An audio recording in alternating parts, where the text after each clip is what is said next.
Hello and welcome to This Week in James City County. I'm your host, Renee Dahlman. Today we are once again joined by Scott Stevens, James City County's County Administrator. Welcome, Scott. Well, thank you, Renee. It's good to be back. These things roll around. It seems like it's been a few weeks since we talked, but I know. lots gone on, and I'm excited to be back again.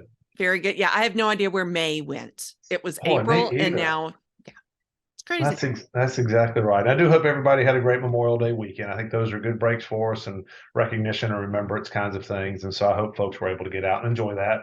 Weather as it was, it's still nice to have that moment away. So For sure. Well, I know you have a lot to talk about, so I'm just I, going to let you take it away. I do have a list as usual. Again, just a reminder, I did this last time, but hurricane season officially starts in June. So while we don't normally see a whole lot here, we do start putting out more information. And with all things, community members need to be able to take care of themselves and their families, including pets and prescriptions and children and parents for a period of time. And it's a 3 to 7 day period. And so we all just need to keep that awareness there. And I think this community probably does have that awareness. We all just sort of, myself included, sometimes get a little complacent because we haven't had to exercise that in a while. And so, do just want to remind everybody to be able to look after themselves and their family for a period of, 3 to 7 days. And should we have a natural disaster, they'll have some warning, but always better to think ahead. Mhm. A couple of good events this week for us. One, the PIMS Award, our Peninsula Emergency EMS Council awarded James City County their EMS award. So again, I just want to say congratulations to our fire department EMS staff, as well as recognizing Chief Ryan Ash, and he was awarded an award as well, which is a little unusual.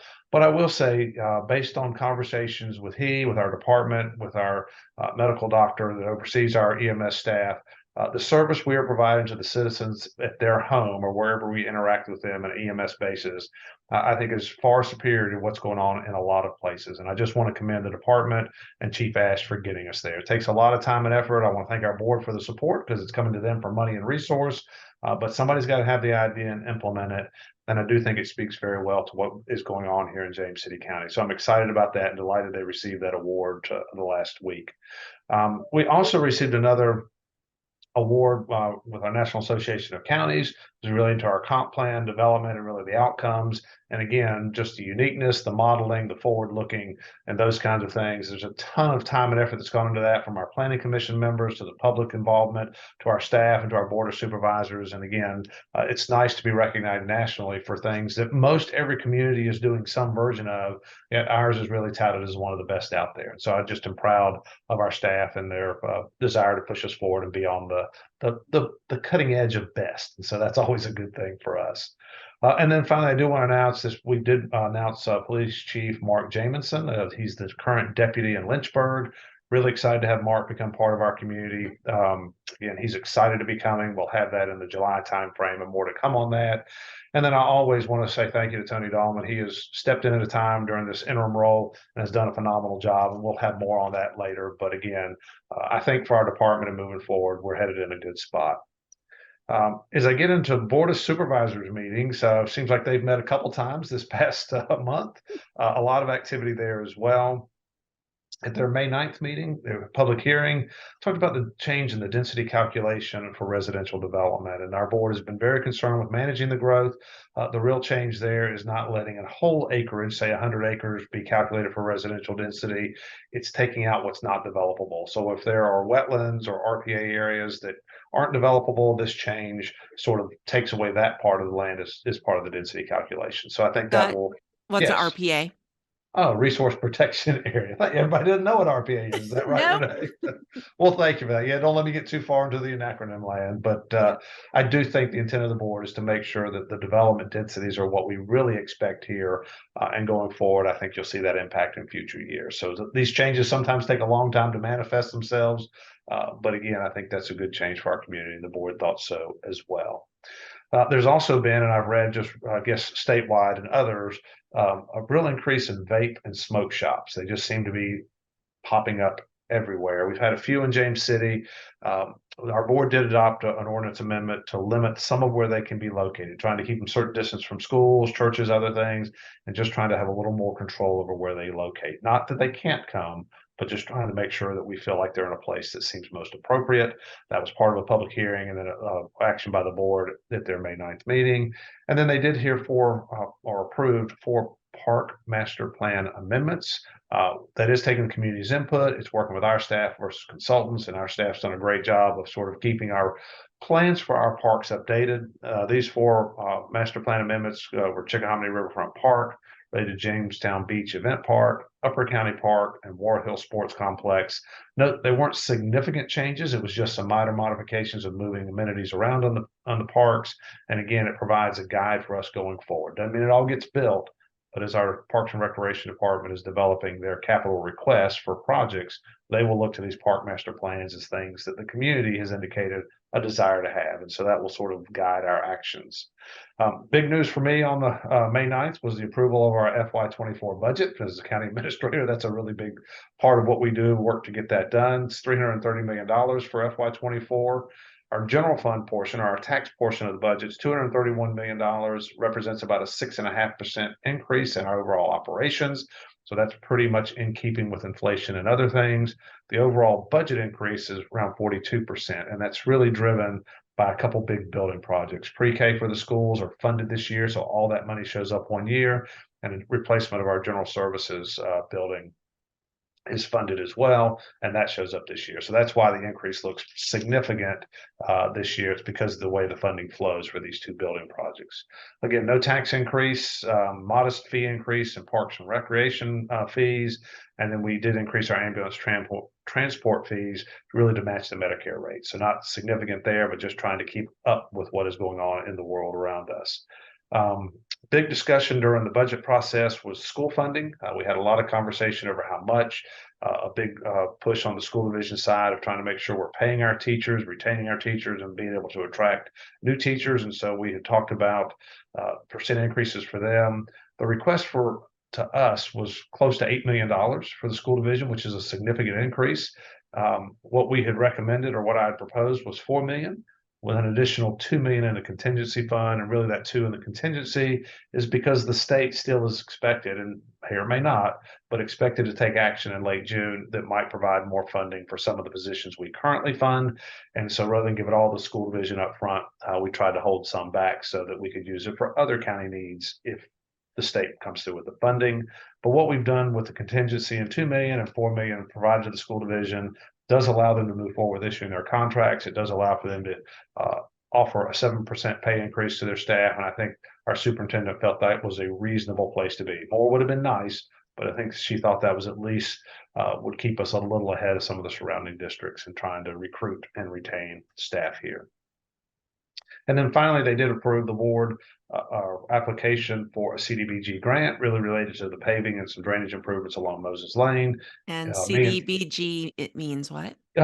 You're hard on me today, Renee. Community Development Block Grant. Thank goodness I knew that one, but that's a good question. Community Development Block Grant application for improvements to Moses Lane, $1.5 million. We've not received it, but they did approve us applying for that. It does require a local match of several $100,000, so it's significant, but the residents there would truly benefit if we were able to get these grant funds and make their street a paved surface and fix the drainage issues. So moving on to any more acronyms I've thrown out there, I think you've covered me pretty well. Well, no, but I now know what I need. You know, on radio shows sometimes where they have like sound effects. That's what I'll do. It doesn't have to be like a hard buzz, but just a little ding every time. Yeah, that will get your attention. And then you'll think that'll probably need a shocking thing. That will probably get my attention better. But anyway, we'll work on that. We'll figure it out. For the May 23rd meeting, our Board of Supervisors did appropriate some funds related to the COVID relief and a PCB class action funds. It was about $36,000 in total. They'd also accepted COVID housing funds of about $18,000 that will provide some temporary housing for those in our community. They approved leases behind the courthouse to CCC, which is Colonial Community Corrections, and the Ninth District Court services. They've been in a building that we had leased for a lot of years. We had recently purchased those buildings, and so now we're updating the leases to be with the county. And then they appropriated about $207,000 to finish our vote center office renovations. And some of that is reappropriating of money. We had collected rent that doesn't go where we can spend it. It comes in as revenue. So you have to take that rent and reappropriate back so we can make the building improvements that we had planned from the beginning. So those improvements are well underway at our vote center. We do expect that to be done before the voting that begins, I think, in September this year, and has our voter registrar shared quite a few choices for our community. So we ought to have the vote center in good shape for that come September. They also, their June or their May 23rd, already moving us through June, their May 23rd meeting.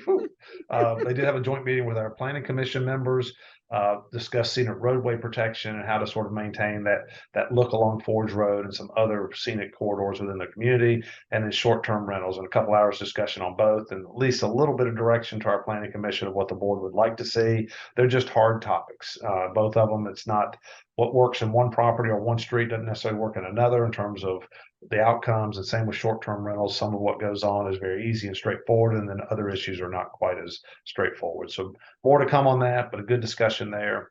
They also heard from our library executive director, Betsy Fowler, talking about their library building committee's recommendations. And as you may know, we've talked a long time, the city's been working to replace their downtown branch. They've asked for the county to be supportive of that. We have been back and forth. The recommendation from this library building committee is that we do it in two phases, where the city's branch is first downtown. We put some money, some James City County money, into the downtown branch. And then when we build a third branch in James City, the city puts a little money into our branch. And so I think that we're okay with that. The discussion with our Board of Supervisors seemed to be, of this $35 million rebuild of the downtown branch, the city would put 20 something, James City would put 10, that leaves $5 million delta. We would look to the Friends of the library to help with some of that, and then maybe to York County for some of the others. So our board direction to me was to work with York and the city on an agreement and try to work through that. So I have communicated with the city manager and the county administrator in York, and we will have at least something more to discuss, hopefully this summer, that we'd have an agreement in place that would let the city begin their design work and maybe have it under construction, in a year and a half from now. Just time the design's about a year, but exciting to be part of that. And I do think it's a good resolution. And then the James City County branch would be some years behind that. We've got money right now in our program for our fiscal year 27. But that may slide a little bit when we're fronting $10 million a little earlier. So time will tell, but I think good progress there. They also discussed the Brickyard Landing master plan development. They approved last month, or the last meeting before this one, approved some master plans. The Brickyard Landing is the development stage. So we came to the board, Alistair Perkins, the Parks and Rec, presented what we have. They'll go out for public comment. Eventually that'll come back to the board with a recommendation for a park master plan for Brickyard that we had acquired some years ago. But that's a really nice area along the Chickahominy River. It's a little far out, but it's really a beautiful place, and would encourage residents to take a look at that when they get an opportunity. And then finally, they discussed and asked to bring back a Virginia Business Site Readiness Grant. I was going to say VBS or whatever, but anyhow, a Virginia Beach Site Readiness Grant. It's really a grant that provides about $485,000. It requires a local match of $250,000. The intent of the match and the grant were for design to extend utilities to the Hazelwood property that was rezoned a year or so ago for industrial development. And so we'll have some more discussion at their June meetings and whether we choose to accept that and move forward with that design work or not. The whole goal of that is to move industrial sites across the Commonwealth up at tier levels. They have developed a tier system, they being the Commonwealth. The closer you get to tier 5 means that the quicker an industry can come.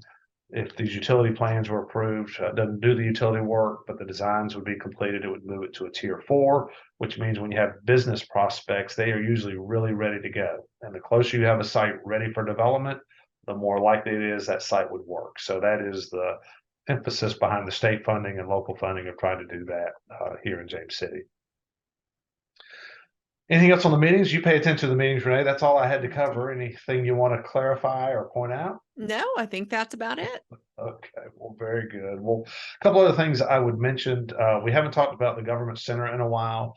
The board over the last several years, we've talked about the need for space. We went through a facilities master plan. We circled in on a site September of last year, talking about the corner, almost 10 acres beside the recreation center there on Long Hill Road. That is the preferred site at the moment. We've done some archaeological work to make sure there's not anything that would prohibit us from building there. And I think those are coming through fine. During that process last fall, we received an unsolicited proposal. So we went through a process of evaluating that. The board decided to accept that unsolicited proposal. All that does, or at that time, is opened up the opportunity to advertise and see if we had other interested parties. We did have one other proposal submitted. The closing was the end of May. We did have one other proposal submitted. We will evaluate that with our staff team and take a recommendation to our Board of Supervisors later this summer. I don't know if it'll be as late as September, but later this summer.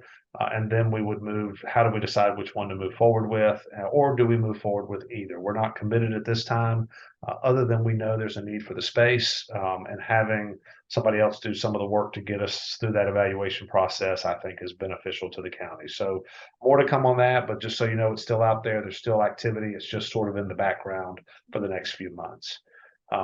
Also, last time we spoke, I talked an awful lot about the consolidation of our emergency communications center, or dispatch. We are still moving through. We've had a lot of conversations with York County, working out some of those details over the past month, but I do expect that approval to be finalized in June. Staffing, again, was the issue and what drove us there. A year ago this time, I had 21 dispatchers. Today, I think it's 14. We lost one and gained one back. I think when I told you last time I was down to 13, we are at 14, but we're still woefully short of what we needed to run our center. On top of that, our center was damaged by a contractor February 22nd. So we have been dispatching out of the York County Center for 3 months. And I believe in most cases, our response to your call will be as good or better than what we had as a standalone. There are some instances where our standalone center might have been better, but in most cases, it's going to be as good or better just from being in the room, overcoming the cell phone issues where a cell phone goes to a tower that may be in Williamsburg, and so you go to the wrong center, or vice versa. And so I do feel pretty good about where we're headed. And I want to reiterate, our employees, we had said we were worried about them from the beginning and what that meant for them. All our employees will be offered jobs with York County at the same salary, same kind of leave balances and accrual rates that they had here, and very similar benefits, from health insurance to retirement to all those other things that are important to people. And so we are working through those processes. We've had a lot of conversation with the employees, and I do think it will be a good thing for our community. So the finalization of that should occur in June. A couple other, I guess I'll give a phone number. So I forgot to give it earlier, but if you have questions on any of these things, I'm always happy to talk to you. My phone number, 757-253-6603. Again, 253-6603. Always happy to answer questions on these or any other topics you may have about the county. A couple fun things, Renee, as we close out and move into this June timeframe. If you haven't visited Chickahominy Riverfront Park recently, we now have a vendor who is offering glamping. And I didn't know much about glamping, but it's somewhere between camping and hotels, I guess. And they have built, I think, 6 canvas, some type of tents on a wooden platform. They have double beds, they have bunk beds, they have lights. I guess they have fans. I don't know about heat and air conditioning, but I think you can have coffee in your tent in the morning and you don't have to go anywhere for it. You still have to walk over to the bathhouse for showering and use the restroom, but they've got things overlooking Gordon Creek. I said things, a porch with chairs. Those would be the things overlooking Gordon Creek. They are a vendor that is leasing this, so financially it is beneficial to the county, but more importantly, it's another offering for you or visitors here. And so if you've been on the edge about sleeping on the ground, I think this will take it to a whole new level for you. And I would tell you they have a website set up of williamsburg.tlglamping.com, and that would let you book a campsite or a tent and a glamping site sometime, but it's open now. So I hope folks will take advantage of that, and we'll see what the feedback is. Another fun thing, I didn't mention this during my board discussions, that was unveiled at their May 23rd meeting. We have this love, not phenomena, but love signs throughout the Commonwealth are pretty regular, and I always thought they were pretty interesting. We had a group come together work with the community, had some student input on designs for a love sign. And ultimately what they've come up with, and I hope you can see this, Renee, is this will be our love sign. It's our first one. We're going to have a few more. But anyhow, this one will be under construction in terms of being developed over the next few months. Ought to be installed in the August timeframe, and it will be installed in Freedom Park. So it's one of those things supposed to be representative of our county. I think it's done a pretty good job of that. There'll be a description sign of what the cypress and the circles and the roller coaster and the sails all mean for folks that may not know. But again, really excited to have one of these. And these characters will be about 6 foot tall. So that will be a pretty big sign to look at. And again, we'll have another one that we'll be talking through on War Hill and maybe more to come in the future. But excited to be joining the love sign craze and have it here in James City County as well. Is it safe to say, Scott, that you love it? Renee, I do. That is safe to say. But I'd also say when I've shown it to people, and I haven't shown it far and wide, some absolutely immediately fall in love, and some others say, "What do you mean?" And they have to think on it a little bit.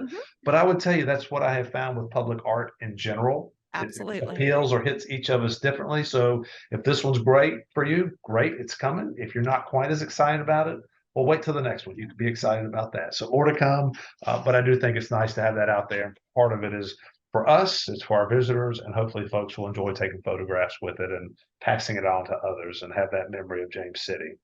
A couple other fun things, or at least for me, fun things. Our Newtown Tunes that we had been partnering with the Newtown Commercial Association through May has now been extended into June. So we are offering 4 more concerts, May 31st, June 7th, June 14th, and the 21st, from Good Shot Judy to Slap Nation to DeLoreans to Brass Winds. And so really excited to have that series continuing. Attendance has been really good, from probably 800 to 1,000 residents. And again, it's been really nice weather, so that's made it nice as well. So I hope for that for June. But Wednesdays in June, not all Wednesdays, the next 4 Wednesdays are May 31st, June 14th, June 7th, June 14th, and June 21st, 4 more concerts. So hope you're able to attend Newtown behind Legacy Hall. And then finally, I did have an opportunity to participate in Busch Gardens Dark Coaster ribbon cutting a few weeks ago. If you're not sure about roller coasters, I think it's a good one for you. It's indoors, number one. It's meant to be not these phenomenal drops that people feel their stomach do funny things. So if you're on the edge about riding on roller coasters, and I know there are some out there, I think this is meant to be a good introductory coaster for you. So Renee, I hope you'll take advantage of that. Okay, well, I may do that. I'll hold it against you. I'll be very proud of you to know you've done it. And if you need a partner, I'm happy to go along with you and we can ride together. So I did have an opportunity to ride it. It is a fun ride. And it's one of those things I do want to say thank you to Busch Gardens. They bring a lot of people in the community. They're a big part of James City County, have been for a lot of years, and their continual reinvestment in their park, while it benefits them, certainly benefits our community as well. So outside of that, Renee, I think I would just encourage people. It's a great time of year. May has been phenomenal in terms of nice spring weather. I'm looking forward to June being a little more summerish, but some will like that and some won't. But it's a great time to be outside, enjoy our parks, find a place to walk, pickleball, whatever it might be for you. And again, just encourage people to get out and enjoy what we have to offer here. So with that, I'll turn it back over to you. All right. Well, I think you talked about Dark Coaster, but you did not share your photography skills, because you took a very nice picture of Mr. McGlennon, and I'm forgetting her name, Miss McClenny from Virginia Tourism.